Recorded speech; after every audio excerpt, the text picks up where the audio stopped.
الحمد لله رب العالمين. الحمد لله سابق النعم ودافع النقم، نور المستوحشين في الظلام. الحمد لله عالم لا يعلم، وأشهد أن لا إله إلا الله وحده لا شريك له، وأشهد أن محمدا عبده ورسوله.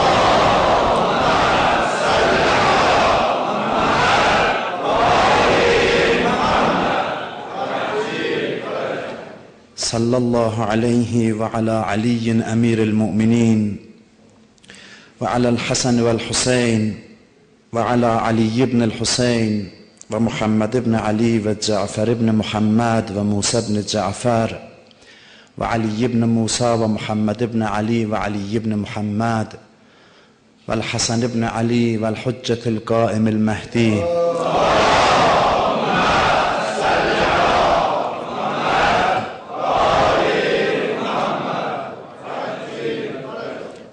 اللهم صل على جميع الأنبياء والمرسلين والشهداء والصالحين. اللهم اغفر للمؤمنين والمؤمنات والمسلمين والمسلمات الأحياء منهم والأموات. أوصيكم ونفسي بتقوى الله. Sizə və özümə ilahi təqvaya riayət eləməyi tövsiyə edirəm.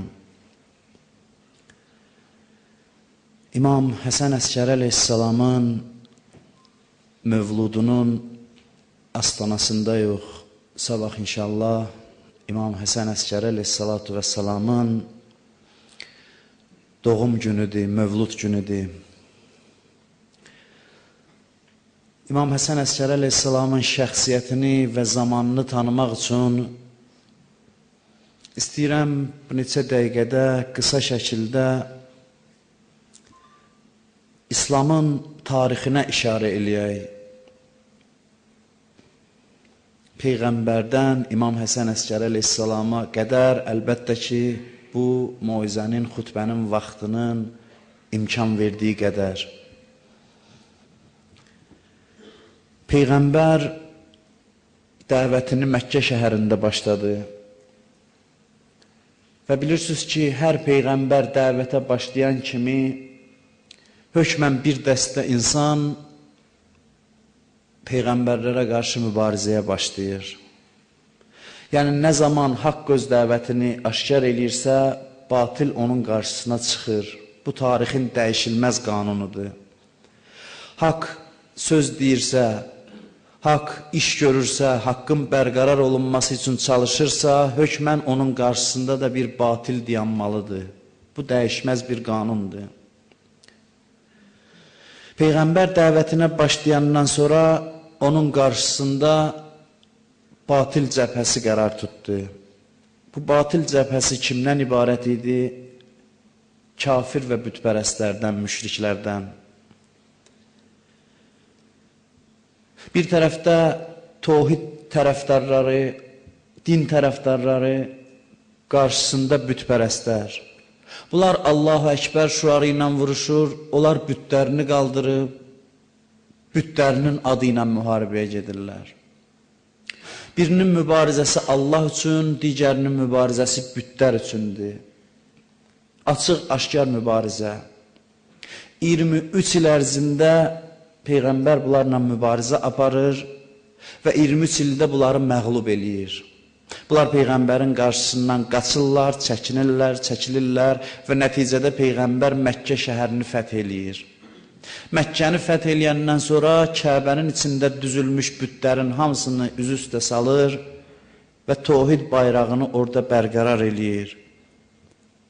Və bu müşriklər ki, 23 il Peyğəmbərlə müharibə eləyiblər, indi öz taleylərindən nigarandılar. Ki, görəsən Peyğəmbər bizlə necə davranacaq? Peyğəmbər ki, qüdrətə çatıb, indi görəsən bizi ilə necə davranacaq? Peyğəmbər Məkkənin müşriklərini toplayır və onlardan soruşur ki, sizcə mən sizlə necə davranacam? Özlərindən soruşur. Onlar deyirlər ki, biz nigaranıq, amma sənin rəhmətinə də ümidvarıq ki, sən bizi bağışlayasan. Peyğəmbər buyurur, mən sizə o sözü deyirəm ki, Həzrəti Yusuf öz qardaşlarına demişdi. Qardaşları Yusufu zindana saldılar. Daha doğrusu quyuya saldılar və quyudan nicat tapdı. Sonra o hadisələri bilirsiniz, bir gün Yusuf qüdrətə çatdı, qardaşları onun ziyarətinə gələndə Yusuf bu sözü dedi ki, ayədə də var. La təsribə aleykumul yevm, yəğfirəllah ləkum və huvə ərhamur rahimin. Mən də o sözü deyirəm. Sizin üçün bugün heç bir qınanc yeri yoxdur. Sizi qınamıram və sizi bağışlayıram. Allah da bağışlayandır. Ondan sonra dedi, fəzhəbu fəəntumut tuləqa. Gedin, siz azad olundunuz. Ondan sonra Məkkə əhalisinə, Məkkədə qalan Əbu Süfyan övladına İbn-ü Tüləqa deyərdilər, azad olunmuşların oğlu. Xanım Zeynəb də Yezdin sarayında, Yezdə xitabən deyirdi, Yəbnət Tüləqa, ay azad olunmuşların oğlu. Peyğəmbər bunları bağışlayandan sonra, bunlar naçar qalıb iman gətirdilər, əlacsız qalıb.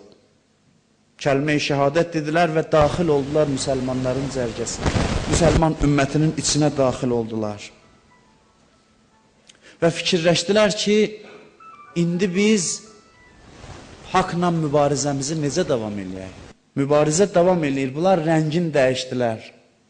Dedilər, yaxşısı budur ki, biz zahirən müsəlman kimi özümüzü aparaq, içərdən ixtilaf salaq. Küfrümüzü ürəyimizdə gizlədək, özümüzü müsəlman kimi aparaq, müsəlman İslam şüarı ilə İslamı içərdən dağıdaq. Bunlar üslublarını dəyişdilər. Bir zaman bunların ata-babaları əllərində büt qaldırıb Peyğəmbərə qarşı vuruşurdularsa, bunlar şüarı dəyişib Allahu Əkbər deyib Peyğəmbərə qarşı, Peyğəmbərin dininə qarşı, əleyhissalama qarşı vuruşmağa başladılar. Mahiyyətləri həmin mahiyyət idi. Şəkillərini dəyişmişdilər. Zahirlərini dəyişmişdilər. İman libasına girib, bürünüb, müsəlmanları, iman əhlini məhv eləməyə qalxmışdılar. Muaviyyənin gecə-gündüz arzusu bu idi. Neçə nəfər xəlvət olanda öz yaxın adamlarının yanında demişdi ki, mən o zaman rahat olacam ki, o kişinin adı minarələrdən da gəlməyə Peyğəmbərin adı. Onun adını yerin altına batıranda mən şad olacam. Bunların davası dinlə, Peyğəmbərlə idi, amma özlərini müsəlman cildinə salıb, güya din davası aparırlar kimi haqqa qarşı vuruşurdular. Əleyhissalam onlarla qarşı-qarşıya idi. Əleyhissalam şəhid olandan sonra bunlar İmam Həsən əleyhissalamla mübarizə apardılar. Hələ ki mübarizələrini gizlin aparırlar. Küfrü içlərində gizlədib haqqa qarşı vuruşurlar. Küfürləri aşkar olmur, gizlindir. Ta yavaş-yavaş gəldi, iş çıxdı Kərbəlaya, İmam Hüseynin dövrünə. İndi yenə haqq cəbhəsinin başçısı Hüseyn, batil cəbhəsinin başçısı Yezid. İndi mübarizə qızışır. Kərbəla hadisəsinin ən əsas əhəmiyyətindən biri də budur ki, Kərbəla hadisəsi İmam Hüseyn əleyhissalam belə bir iş gördü. O kafirlər ki, müsəlman cildinə girib müsəlmanlarla mübarizə aparırdılar, İmam Hüseyn ağa bir iş gördü ki, onların içində olan o küfrü, imansızlığı aşkar elədi, üzə çıxartdı. İmam Hüseynin Kərbəlasının əhəmiyyəti bundaydı həm də. Kərbəla hadisəsində bunlar da gizlədə bilmədilər öz çirkinliklərini və o çirkinliyi aşkar elədilər. İmam Hüseyn bulanıq suyu şəffaf elədi. Suyu durultdu və kimin kim olduğu bəlli oldu. Təmizlədi fəzanı. Batilin iç üzünü açdı, göstərdi ki, bunlar əslində özlərini dinin içində gizlədib, amma bunların həqiqəti, mahiyyəti budur.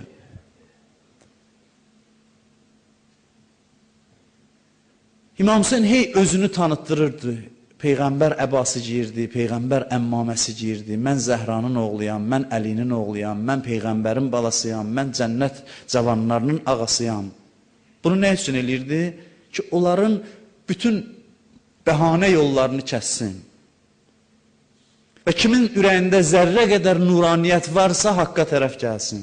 Ümumiyyətlə, bunu yadda saxlayaq. Nə zaman haqla batil açıq-aşkar mübarizəyə başlayır, yeri təsadüfən düşmüş adamlar öz yerini tapırlar. Ola bilər, iman əhlinin içində adamlar var, zahirən müsəlmandır. Ürəyində zərrə qədər küfür varsa, açıq davada keçəcək kafirlərə tərəf. Və küfr əhlinin içində də təsadüfən düşmüş imanlı adamlar varsa, zərrə qədər mənəviyyat varsa, haqq onları cəzb eləyəcək. İmam Hüseyin ağa bu işi görə bildi. İmam Hüseynin mübarizəsində haqq batildən ayrıldı. Onlar zülmünü aşkar elədilər. Və məqsəd qoydular qabaqlarında ki, biz də Peyğəmbər ailəsinin haqqın işini bitirməliyik. Bunlardan biri də sağ qalmasın gərək. Bunların nəslini kəsməliyik. İmam Səccad əleyhissalam Ubeydullah İbn Ziyadın məclisinə daxil olanda İbn Ziyad baxdı yanındakilərine, dedi, bu kimdir? Dedilər, bu Əli İbn Hüseyndir, İmam Hüseynin oğludur. Dedi, məgər demədik ki, bunların nəslindən bir dənə adam saxlamayın. Allah onu xəstələndirmişdi İmam Səccadı Kərbəlada. Qorumaq üçün, imamətin kökünün kəsilməsinin qabağını almaq üçün. O dedi ki, mən indi öldürəcəm onu. Xanım Zeynəb qabağa çıxdı. Dedi, onu öldürməmişdən əvvəl gərək məni öldürəsən. Onu da eləməyə hazır idi, amma ərəbin qeyrəti, yəni yanında olan o ərəblərin adəti var idi ki, qadın öldürmək, qadına əl qaldırmaq dinə görə yox, ərəb təəssübünə, ərəb adət ənənəsinə görə pis sayılırdı. Və ona mane oldular. Onlar ona görə Əli Əsğəri şəhid elədilər ki, onlar qərar vermişdilər ki, biz Peyğəmbər ailəsinin işini bitirməliyik. Ona görə İmam Səccad əleyhissalama xəbər verdilər ki, Muxtar qiyam qaldırıb Yezdin qoşununa qarşı İmam Hüseynin intiqamını alır. İmam Səccad birinci soruşdu ki, Hərmələ ilə necə davrandı? Hərmələ o şəxs idi ki, ox atmışdı Əli Əsğərin boğazına. Soruşdu, Hərmələ ilə necə davrandı? Çünki ən ağrılı hadisə o idi ki, onlar istəyirdi ki, hətta südəmər körpələri öldürsünlər ki, Əhl-i Beytin yolunun davamçısı qalmasın. Amma Allah öz işini gördü İmam Səccad vasitəsilə bu nəslin davamını təmin elədi. İmam Səccad əleyhissalamın dövrü də çox çətin keçdi. İmam Səccad əleyhissalam öz mübarizəsini dua ilə, evdə gizlin dərs keçməklə, haqqı çatdırmaqla davam elədi və bu məktəbin aradan getməsinin qarşısını aldı. Ondan sonra belə bir dövr gəldi ki, xəlifələrin başı mübarizəyə qarışdı bir-biri ilə. İki imam, İmam Baqir əleyhissalamla İmam Sadiq əleyhissalam asudəli, rahatlıq tapdılar. Onların başı bir-birinə qarışdığından onlar təbliğə başladılar və minlərlə tələbə yetişdirdilər. Haqqın şöhrəti yenə də yayıldı. Harunun zamanında bunlar ayıldılar, gördülər ki, haqqın tərəfdarları günü-gündən artır. İmam Musa Kazım əleyhissalamın dövrü idi. Harun qərara gəldi ki, İmam Musa Kazım əleyhissalamı tutsunlar, zindana salsınlar. Gördülər ki, azad qalsalar, bunların şöhrəti artır. İmam Musa Kazım əleyhissalam namaz qılırdı. Mədinə məscidində adam göndərdilər, namazını tamamlamamış, sürüyə-sürüyə ağanı çıxartdılar, hərəmdən apardılar. İmam Musa Kazım əleyhissalam Peyğəmbərin qəbrinə baxdı, dedi, ya Rasulallah, şahid ol, özün gör, bu ümmət sənin balondan necə davranır. Harun da getdi Peyğəmbərin qəbrinə, dedi, ya Rasulallah, sənin oğlun Musa Kazım əleyhissalamı tutmağa məcburam, ölkənin məsləhəti bunu tələb eləyir. İmam Musa Kazım əleyhissalamı zindana saldılar, elə bildilər işləri düzələcək. Gördülər, yox, imam zindanda olanda bunların şöhrəti yenə də günü-gündən artmaqdadır. Aparır, zindana salır, zindan sahibinə deyir ki, nə qədər bacarırsan əziyyət ver ona. Birazdan sonra gəlir, görür ki, zindanda otaq ayırıblar İmam Musa Kazım əleyhissalama, zindan sahibinin ürəyi dəyişib imama tərəf. Axır zindan sahibi, zindanban deyir ki, xəlifəyə, gəl bunu buradan azad elə, yoxsa özüm azad eləyəcəm. İmamın mənəviyyatının təsirindən. 4 dənə zindan dəyişir və zindanda hamı imamın tərəfdarına çevrilir. İstəyir İmam Musa Kazım əleyhissalamı belə deyək, sındırsın, adam göndərir imamın yanına. Deyir, xəlifə məni göndərdi, deyir ki, mənə dedi ki, bilirəm sən günahsızsan. İmam Musa Kazıma belə denilən, bilirəm günahsızsan. Amma ki, indi bu gizdində məndən üzr istə. Dinən, mən səhv eləmişəm, bağışda, mən səni azad edeyim.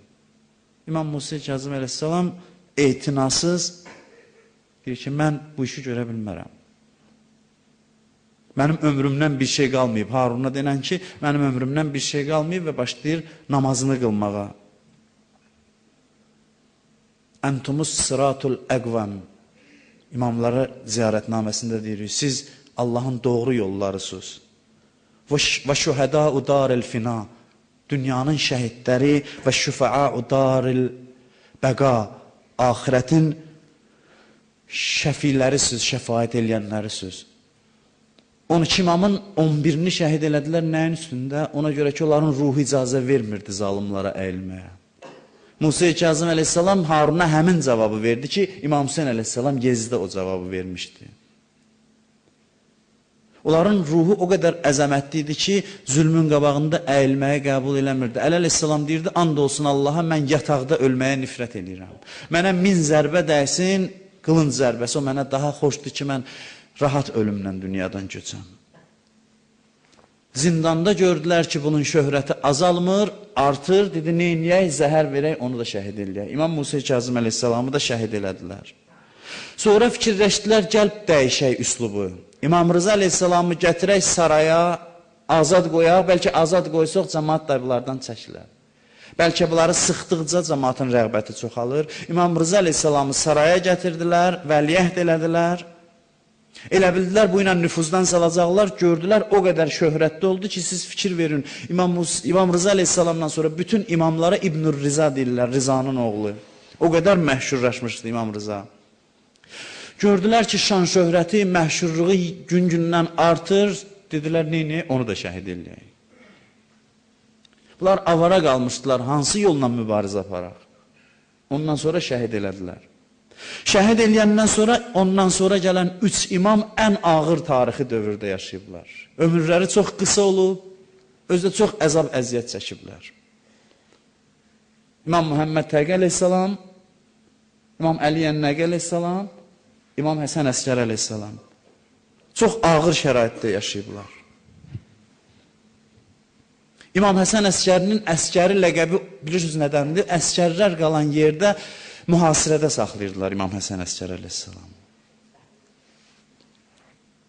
Onun üçün mühasirədə saxlayırdılar ki, bunlar eşitmişdilər Peyğəmbərdən hədis ki, mənim nəslimdən olan filan adam dünyaya gələcək İmam Zaman ağa. Dünyanı ədalətlə dolduracaq. Bunlar da deyirdilər, onu nəzarətdə saxlayın, xanımlarına da nəzarət edin. Əgər birində hamiləlik, üzr istəyirəm, əlaməti olarsa, xəbər verin, uşaq dünyaya gələn kimi öldürək. Bunlar dedilər ki, bunları saxlamayaq sonraya. Tamam üslubu dəyişdilər. Dedilər, bunları körpəlikən öldürək, köklərini kəsək. Çünki bunlar qaldısa, bizim başımızı ağrıdacaqlar. Elə körpəlikən dünyaya gələn kimi. Odur ki, nəzarətə aldılar, həmin işi gördülər ki, Firon Həzrəti Musanın barəsində görürdü. Quranda da var. Firon eşitmişdi ki, Musa doğulacaq, bütün oğlan uşaqları doğulurdu, hamısını öldürürdü. Bunlar da nəzarətə aldılar, amma Allah da öz möcüzəsini yenə göstərdi. İmam Həsən Əskər əleyhissalamın xanımı Həzrəti Nərcis, İmam Zaman ağanın anası, heç bir əlamət olmadan uşağı dünyaya gətirdi. Allah onu gizlətdi. Uşağı dünyaya gətirdi, bunların da xəbəri yoxdur. Bunların xəbəri yoxdur. İmam Zaman ağa doğulandan zindanın içində bir zindanda yaşayırdı. İmam Həsən Əskər əleyhissalamın evi onsuz da zindan idi. Onun içində də bir balaca, qaranlıq otaq düzəltmişdilər. İmam Zaman ağa orada qalırdı ki, onun varlığından heç kəs xəbərdar olmasın. Elə bir gizli yerdə qalırdı. İmam Həsən Əskər əleyhissalam gördülər ki, övladı olmur, elə bildilər də işlərini görüblər. Dedilər, yaxşısı budur ki, bunun özünü də öldürək, ona da zəhər verək, öldürək. Qutardı bizim işimiz. Zəhər verdilər İmam Həsən Əskər əleyhissalama, amma yataqda qaldı imam. Dərhal şəhid olmadı. Onun da hikməti var idi. Da zəhər verəndən sonraki imam ölüm yatağındaydı. Bunlar da açdılar qapıları, icazə verdilər cəmaat gəlsin, ziyarət eləsin. Çünki elə bildilər da işlərini görüblər. Cəmaat gəldikcə imamdan soruşurdu ki, ağa bəs səndən sonra kimə müraciət eləyək? Ağa deyirdi, girin o içəridəki otağa, xüsusi şiyələrinə. Girin içəridəki otağa, baxın. Onlar daxil olurdular, görürdülər körpə bir uşaqdır o otaqda. Gedib səcdəyə şəhadət barmağını qaldırıb, Allahın təkliyini təsdiq eləyir. Hələ lap körpəliyində İmam Zaman ağanı ziyarət elədilər və onun varlığından xəbərdar oldular. İmam Zaman ağanı tanıtdırdı İmam Həsən Əskər əleyhissalam şiyələrə, ondan sonra dünyadan köçdü. İndi də biz gəlmişik, qeybət dövrünə düşmüşük. Allah İmam Zaman ağanı ona görə qeybə apardı ki, qorusun, hifz eləsin. Onun qorunması üçün. İmamlardan soruşdular ki, ağa, İmam Zaman ağanı niyə görə qeybə aparacaq Allah? İmam buyurdu ki, Allahın belə bir dəyişilməz qaydası var. Nə zaman insanlar peyğəmbərlərin ümumiyyətlə qədrini bilməyib keçmişdə, Allah onları alıb onların əlinə. İmam Baqir əleyhissalam buyurur ki, Allah bir ümmətə cəza vermək istəyəndə belə bir bəla göndərər ki, imamlarını əllərindən alar. Ən böyük bəla budur. Göydən daş yağmaqdan da ağır bəladır ki, Allah imamlarını əllərindən alar. Əli əleyhissalamı yadınıza salın. Həzrət Əli əleyhissalam yuxuda peyğəmbəri görür, özü danışır. Deyir, mən peyğəmbərə şikayət elədim. Dedim, ya Rəsulallah, çox insafsızlıq elədilər bizim barəmizdə. Sənin yeganə qızın xanım Fatimə-i Zəhraya zülm elədilər.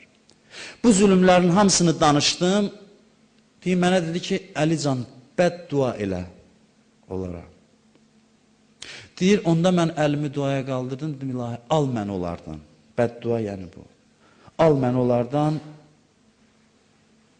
ki, mənsiz olsunlar, imamsız qalsınlar, bəlkə hidayət tapsınlar.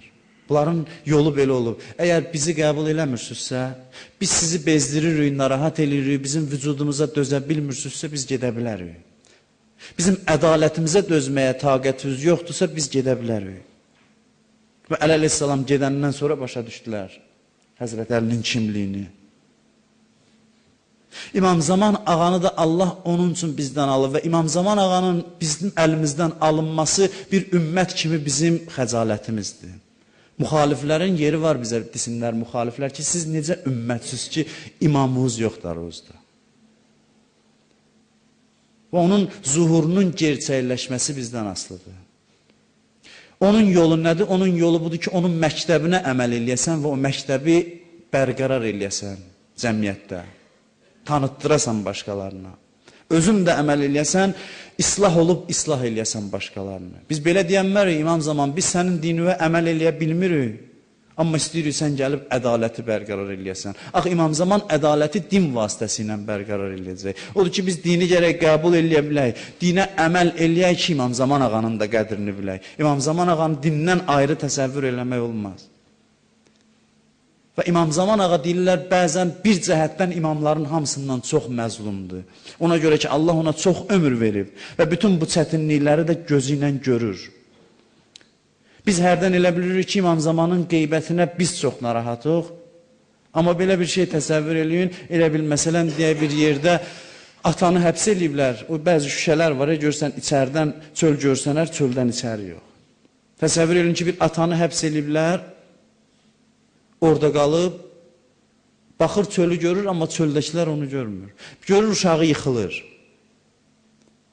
əzilir. Uşağını döyürlər. Uşaq deyir ki, mənim atam olsaydı mənə bu işi görə bilməzdi. O da oradan azad ola bilmir. İndi gör, uşaq çox narahat olar, ata çox narahat olar. Onun naləsini, fəryadını eşidir. Uşaq da onu çağırır, amma görmür ki, o başının üstündən baxır və çox narahatdır. İmam Zaman ağanın vəziyyəti belə bir vəziyyətdir. Amma belə bir vəziyyətdə bir ümmət olaraq, müsəlman olaraq, İmam Zamanın intizarında olan insanlar kimi bizim üzərimizdə vəzifə budur ki, yenə də deyirəm, bu məktəbi tanıyaq və tanıtdıraq. Ancaq ibadətlə yox, çalışmaqla. Həm fərdi ibadətlə, həm ictimai fəaliyyətlə bu əqidənin yayılması üçün hərə əlindən gələn bir işi görə. Əl-ələ verə insanlar və xidmət eləyə bu əqidə tanına, həm əməllə, həm də fəaliyyətlə. Allah bizi o ağanın, İmam Zaman əleyhissalamın zuhurunu görənlərdən qərar versin inşallah. Əuzu billahi minəşşeytanirracim. Bismillahirrahmanirrahim.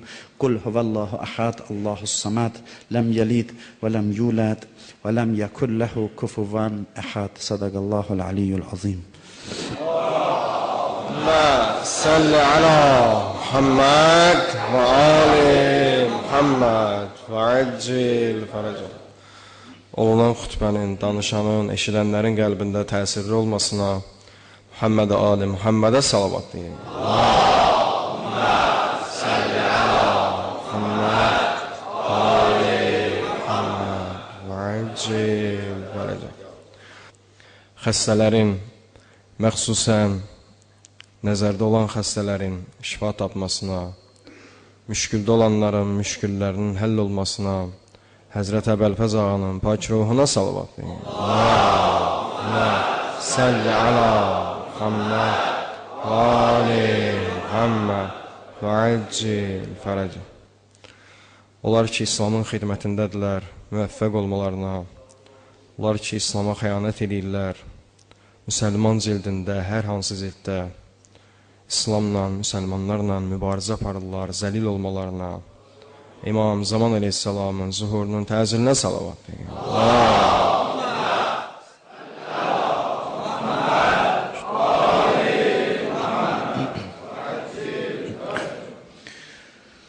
Bismillahirrahmanirrahim. Elhamdülillah Rabbil alemin. Vessalatu vesselamu ala abdillahi ve rasulih ve sefiyyihi ve habibih ve hafizi sirrih ve mübelliği risaletih seyyidina ve nebiyyina ve mevlana Ebu'l Qasim el-Mustafa Muhammed. Allahümme salli ala Muhammed ve ali Muhammed ve accil fərəcə. Ve ala ehli beytihi tayyibin el-tahirin el-masumin el-mükerremin siyum el-hucceh beqiyyetillahil a'zam ruhi ve ervahul alemin liturabi meqdemihil fida ve la'netullah ala a'daihim ecma'in minel an ila qiyami yevmiddin. Usikum və nəfsi bitəqvallah.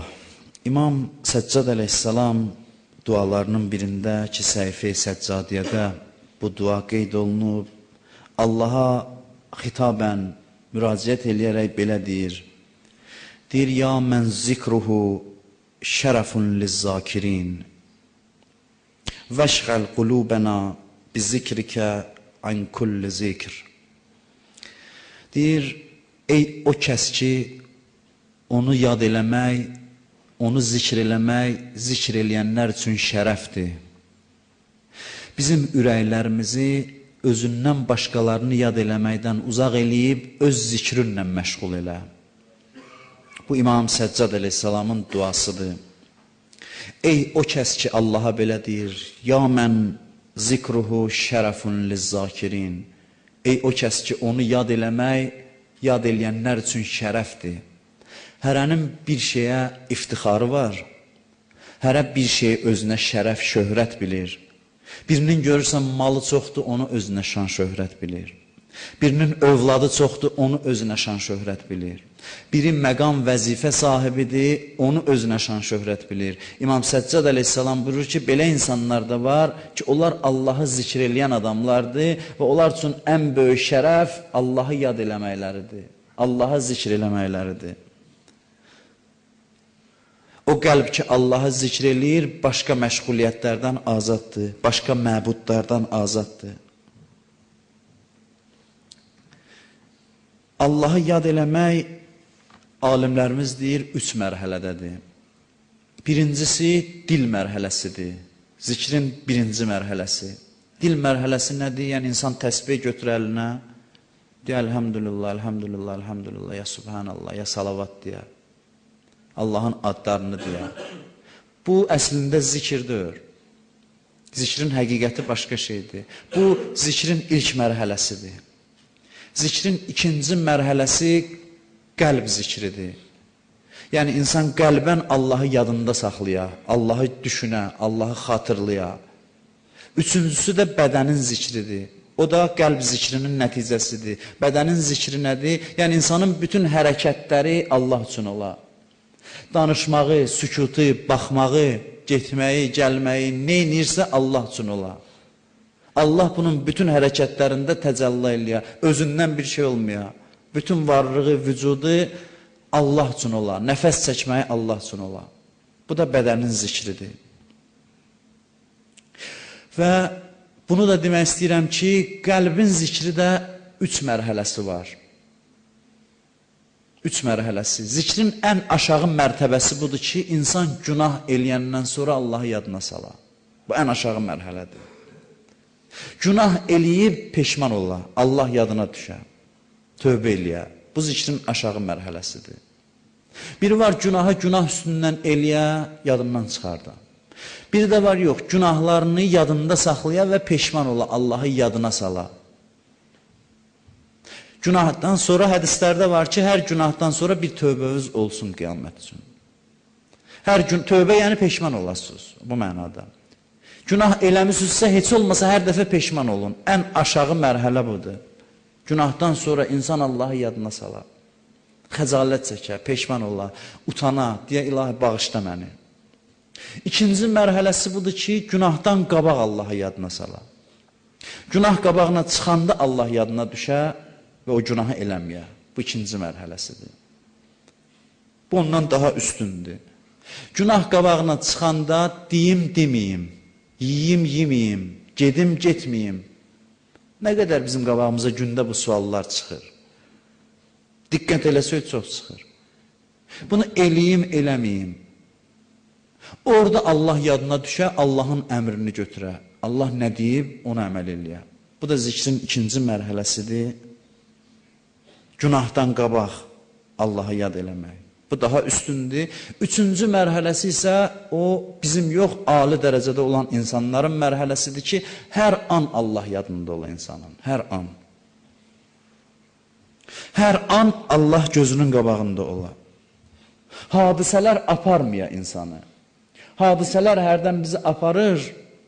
Hadisələrin arxasında kim dayanıb onu yaddan çıxardırıq. Filan kəs mənə pul verməsə öldüm. Filan kəs mənə kömək eləməsə batdım. Filan kəslər bizim başımızı qatır. Bilirik ki, bunlar hamısı oyunçudur. Arxada bu hadisələri idarə edən var, o Allahdır. Ondan istə, ona diqqəti yönəl, sonra get filan kəslərin yanına. Onun eybi yoxdur. Amma bil ki, bu filan kəsləri idarə edən var. Hər işin həlli onun əlindədir. Bu filan kəs yox deyəcək, başqa bir filan kəsi gətirəcək. Hər an, hər dəqiqə, hara baxasan Allahı görəsən, Allah yadına düşə. Bu zikrin ən ali mərhələsidir. Quranda buyurur: "Ellezine yazkurunallah qiyamen ve qu'udan ve ala cunubihim." Möminləri belə tərif eləyir. Deyir, o möminlər o kəslər ki, ayaq üstə də, oturan yerdə də, uzanan yerdə də Allahı zikr eləyirlər. Allah yadlarındadır. Və yetefekkerun fi xalqis semavati vel arz. Baxırlar göylərin, yerin yaradılışına düşünürlər. Ondan sonra Allah yadlarına düşür. Dalıca buyurur: "Rabbena ma xalaqta haza batila." Deyirlər, İlahi, sən bunları boş-boşuna yaratmamısan. Fəqina əzabənnar və bizi cəhənnəmdən qoru. Kim nəyi çox istəsə, bunu təcrübə eləyə bilərsiniz. Həmişə onun yadında o olar. Biz Allahı çox istəsək, işimizi görərik, bütün işlərimizi dəqiq icra edərik. Tələbə isə dərsimizi yaxşı oxuyarıq, işləyiriksə işimizə məsuliyyətli yanaşarıq. Hər işimizi dəqiq görərik, amma həmişə yadımızda Allah olar. Hara baxarıq, Allahı görərik. Təcrübə eləyənlər bilir, mən də təcrübə eləmişəm, hamınız yəqin eləmişsiniz. Bir gözəl hadisə, xoşladığımız bir hadisə qarşıda olanda öz işlərimizi görə-görə hər an o hadisənin fikri bizim beynimizdədir. Çünki biz onu çox istəyirik. İnsan bir şeyi sevərsə 24 saat onun haqqında fikirləşər. Sevginin mənası budur. İnsan belə yaranıb ki, bir şeyi sevdisə 24 saat beynindən o çıxmaz. Allahı da zikr eləmək budur. Sən Allahı lazımı səviyyədə sevərsənsə, dəqiqəsinə söz yoxdur ki, o sənin yadından çıxar. Bu insanın ali məqamıdır. Əleyhissalam müttəqilərin sifətindən danışır Həmmam xutbəsində. Buyurur ki, təqvalı insanların nişanələrindən budur ki, gecə-gündüz bütün fikirləri Allahdır. Ancaq Allahı düşünərlər. Əleyhissalam buyurur ki, Allah zikrinin öz əhli var. Xüsusi adamlar var ki, Allahın zikrinə məşğuldurlar. Onlar Allahın zikrini bütün gözəlliklərdən üstün bilirlər. Və onları heç bir ticarət, alış-veriş və məhrumiyyət çətinlik Allahın zikrindən saxlamaz. Ticarət, alış-veriş öz yerində, onu ellərlər, amma zikirdən qalmazlar. Çünki onların qəlbi mühüm şeyə məşğuldur. Xırda şeylər, hadisələr onları haqdan uzaqlaşdırmaz. Haqqa yaxınlaşdırar. Balıq necə sudan ayrılarsa, qala bilmir, çırpınır. İmam Səccad əleyhissalam belə misal çəkir. Deyir, qəlbim sənin zikrindən yaşayır, Allaha deyir. Yəni, nəfəs çəkməyim sənin zikrindəndir. Məni bir an bu zikirdən ayırsalar, mən taqət gətirmərəm, ölüm gələr, həlak olaram. Bu da zikrin ən ali mərtəbəsidir ki, bu xüsusi insanların məqamıdır ki, Allah bizə də bu ali məqamları nəsib eləsin inşallah.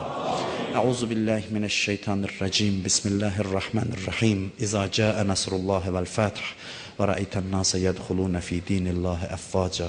Fəsəbbih bihamdi rabbikə və estəğfirhu innehu kənə təvvaba. Allahümmə inna nəsəlükə və nəd'uk bismikəl azimil əzəm, əl-əəzzil əcəllil əkrəm və bil-Huseyni ya Allah. Ya Allah, ya Allah, ya Allah, ya Allah, ya Allah, ya Allah, ya Allah, ya Allah, ya Allah. İlahi, əllərimizi naumid qaytarma. Amin deyən dilləri lal öldürmə. Sənə and verirəm bu cümə günü.